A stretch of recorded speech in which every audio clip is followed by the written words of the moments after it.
isku daya badan oo ceelo loogu qodayo deegaanka ayaanan ilaa iyo hadda hirgelin iyadoo loo sabaynayo inay jiraan arrimo badan oo ay ka mid yihiin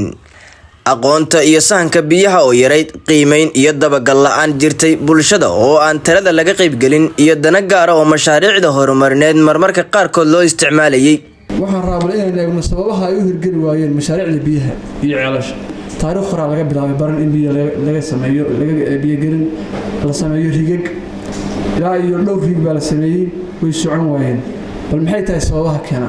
markaan baxsi sameynay oo dad badan aan la tashanay oo dad badan oo arinta biyaha xiriir la aan wareysanay waxaan ogaanay kow horta inay keentay baarid ama surface sax ah oo aan lagu sameyn ilaha biyaha ee hoose underground-ka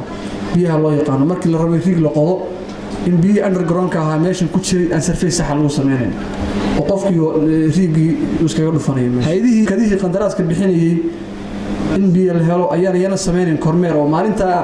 ay u diraan waxa ugu dambeeyay maalinta ay lacagta ka qaadanayaan hadii ay kormeer ku sameyn lahaayeen waxa dhici lahayd in shirkadda biyaha qodaysa ay ku dadaali lahayd sidii biyo loo heli lahaa waxa kamid ah arinta saddexaad sababaha ay u hirgeli waayeen mashaariicda biyuhu bulshada oo aan laga qayb gelin tashiga ku aadan qodista biyaha intii bulshada markii la tashto oo wax laga ururiyo waxa ka soo bixi lahayd laga yaabo warbixin ama xog fiican oo biyo lagu heli lahaa waxa kamid ah qodobka afraad aqoonta biyaha oo aad u yar waxa kamid ah mashaariicda horumarineed oo badi loo adeegsado dana gaar ah sida la sheegay asxaabtii ugu horeysaba 6 sababood ayaa ugu muhiimsan oo mandaqadu ay biyaha ku sabab inay biyo weydo qodobka ugu muhiimsan inta badan laga hadlay waxa weeye waxa loo afka qaad la yiraahdo accountability-ga isla xisaabtan daba horta meesha ma ka jira weeye dhibka in la qodayaa huba oo hadii la 300 baan ku sabab 200 baa la qoday inaga mashaakilkeena haysto wuxuu ahaa horta bulshadu la xisaabtan may sameeyeen oo marka ceelka la bilaabo in gudi loo sameeyo bay ahayd ka waraysa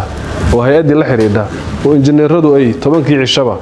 ama xilliga uu ceelku socdo inta uu ku dhamaan karo ay 3 maalmoodba mariyamaad ama injineerada dul jooga oo hay'adda ka socda ay jiraan in badan baa sarfeeye la soo diray ama hay'ad ha timaado ama dawlad ha ka socoto laakiin waxa muddo inaga laftarkeenu danta guud inaan ku baraarugsanayno cidina aan dabagal ku sameeyeen iyagoo siday doonaan ay u maamulanayeen caqabada wali in haysatana ay halka ka timi runta cilmi baaris iyo horumarinta hadaf